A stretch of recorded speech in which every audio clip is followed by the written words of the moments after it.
Hi guys, it's Lynn from KickazzEats.com, and tonight I'm going to make for you a very special comfort food classic. Tonight we are making chicken fried steak with country gravy, mashed potatoes, and green beans. So yummy. Okay, we want to start. We have 4 cube steaks, really cheap, but this is what they typically use for chicken fried steak. I have used other cuts, but I find I like the cube steak the best. I've got my flour, my eggs, and these guys are straight from our chickens. Isn't that cool, a blue egg? How cool is that?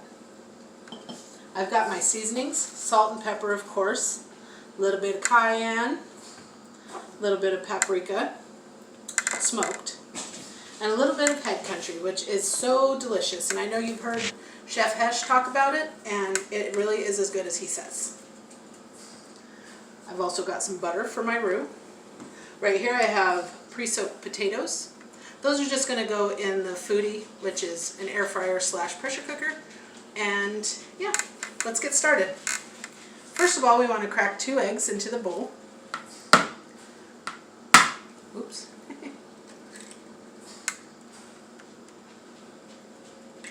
You want to pop the eggs on a flat surface, because if you pop them on like the edge of a bowl or a pan or something, there's more chance of eggshell getting into the egg.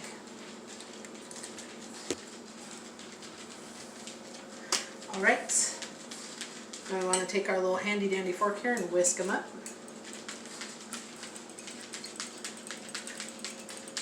What I'm going to do is I'm going to do a double dredge. I'm going to go flour, egg, flour. Give us a nice crust on it, which is so yummy. Okay. You just want to beat those together. You don't want to make scrambled eggs. Okay, then we're going to take our flour. I'm going to put a little bit of salt.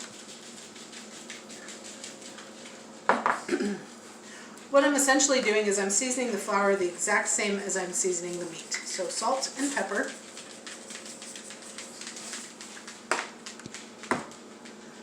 A little bit of our Zatarain's cayenne. Just a little, you don't want to make it spicy. A little bit of smoked paprika, which is my absolute favorite. Smells so good. Smells like barbecue sauce to me. Just a little bit.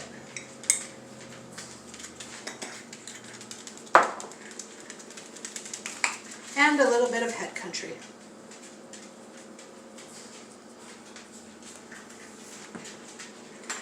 Take our little handy dandy fork here and just stir that up together, get it nice and mixed up.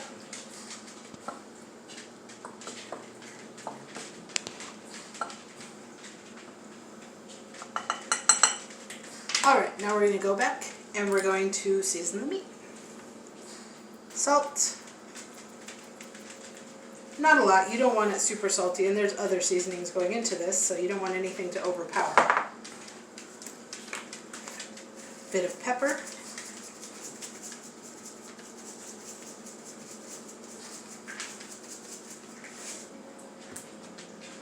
Cayenne. Now you can use other seasonings. This is a really good combination though. Again, we're not looking for spicy, just flavorful. What was that? Ooh.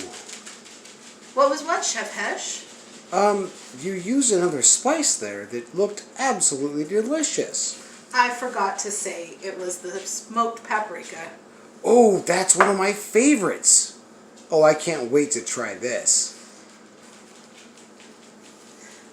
Okay, now I'm only going to season one side because you don't want to go like absolutely nuts with the seasoning and then it just tastes like seasoning.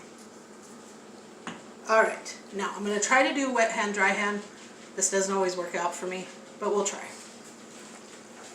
We want to take a piece of meat. We want to put that guy in the flour. Flip it over. Then you want to just kind of shake it off.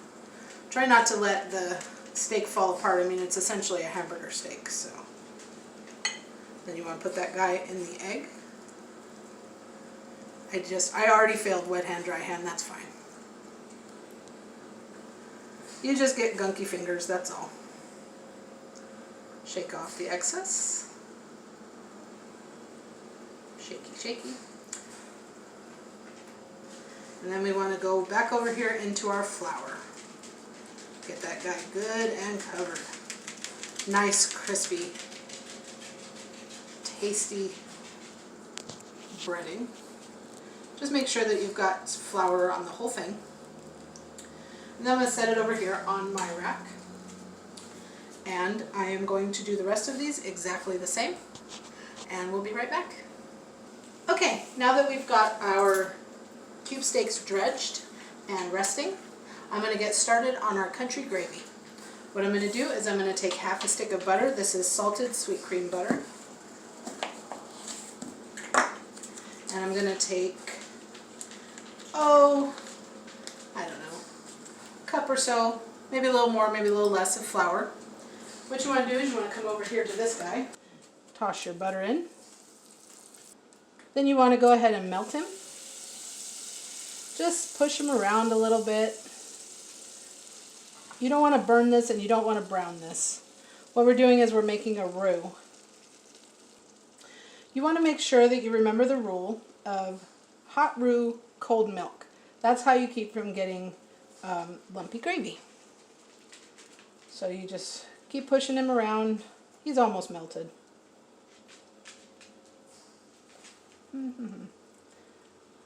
Now you can use pretty much any gravy you want on your food, but I find that the country gravy with lots of pepper is the best way to do it. Okay, now that the butter is melted, we want, almost dropped it. We want to drop in our flour and stir, stir, stir, stir, stir.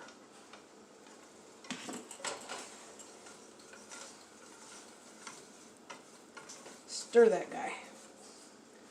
I'm going to take a little bit of salt. Remember to season your roux. Little bit of pepper, because we're going to add some more pepper later. So we'll start off with a little bit of pepper. Stir and stir and stir.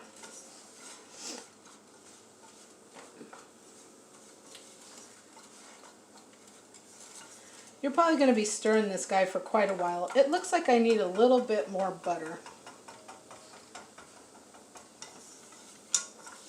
Yeah, I'm going to need a little bit more butter, and that's okay. We're not always going to get the exact measurements every time. Cooking is an art form, and it's also a learning experience. Just take a little bit more, maybe about a tablespoon or so. Drop that in there.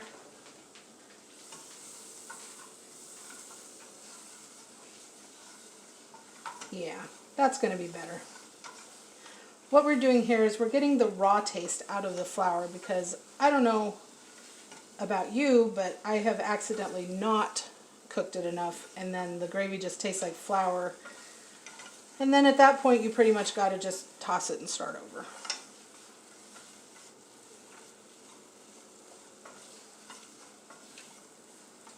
Just keep stirring.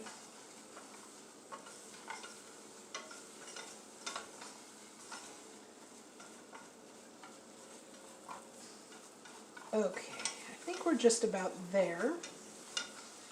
A couple more stirs.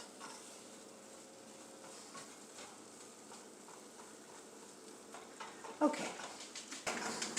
Now what we're going to do is we're going to take, I've got about 1.5 cups of whole milk here. You can use 2% or whatever milk you prefer. Now remember to start with just a small amount, because you can always put more milk in, but you can't take any more out. Stir, stir, stir.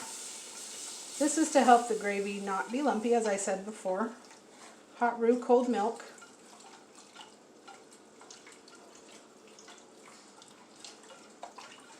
Keep stirring, keep on a stirring until you get that milk all incorporated. And you want to stir and stir. See, you can already see that a lot of the lumps are gone, but of course there's a little bit still. I gotta keep stirring.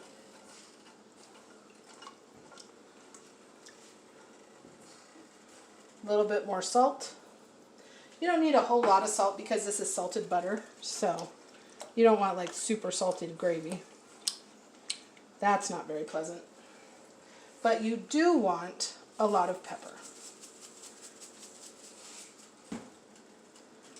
And then just keep stirring it and stirring it and stirring it.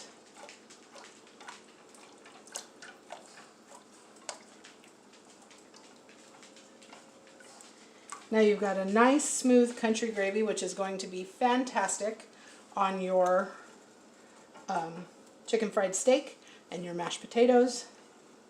Of course, you can always use this for biscuits and gravy too, but that'll be another video. Stir and stir. Okay. Now we just want to kind of let this guy go so he can thicken. I'm going to get back to the steaks and we'll be right back. Okay, now that we've got the gravy going and I'm getting ready to do the steaks, we want to get started on the mashed potatoes. Tonight I'm going to use my Foodie for making mashed potatoes. If you don't have a pressure cooker or air fryer, of course you can do this on the stove like you normally would. I've got about 5 potatoes cubed up. I rinsed them, soaked them in water to get some of that starch off. You want to come over here. I've already got a cup of water in the Foodie. I'm going to be using the pressure setting, so I've got my pressure lid. Like I said, there's a cup of water in here. You just dump the potatoes in.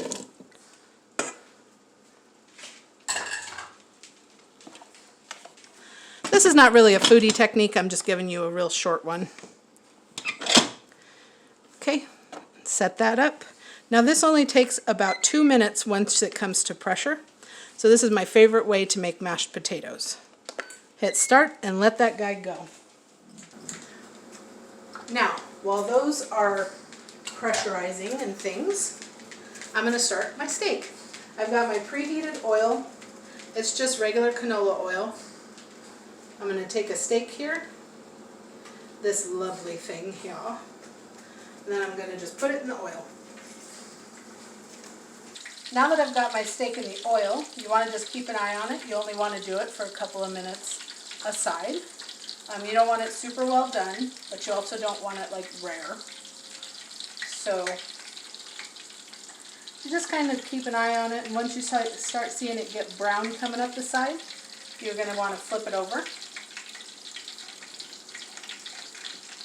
Meanwhile, I got to stir my gravy here, which I might need a little bit more milk. It got a little thick on me.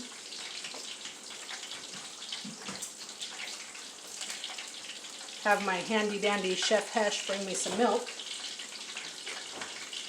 Milk? It does a body good, Chef Hesh. What are you talking about? Milk? Oh. Nope, don't do it.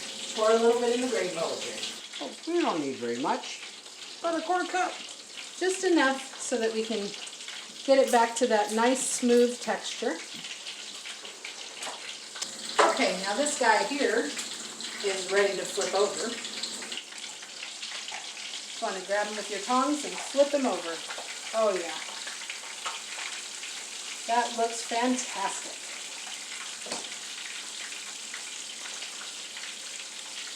We're still waiting for the potatoes to come up to pressure, so, you know, we have time to make all of our steaks while we're waiting on that, because you're going to want to rest them a little bit anyway. Drop the towel.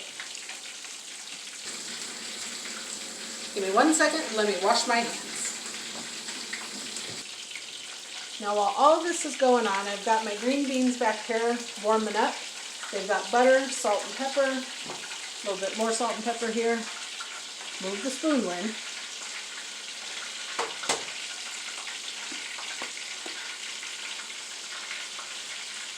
You just let those guys get warm. Let them do their thing.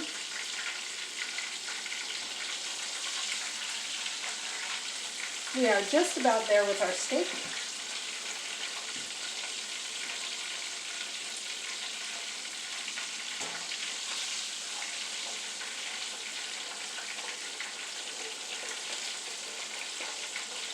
I wish you guys could smell this. This smells great. Once your gravy and mashed potatoes and green beans and everything is done, your last step is to ladle some of this delicious country gravy over the steak. As much or as little as you want, but you know, a lot is good. Throw some over those mashed potatoes.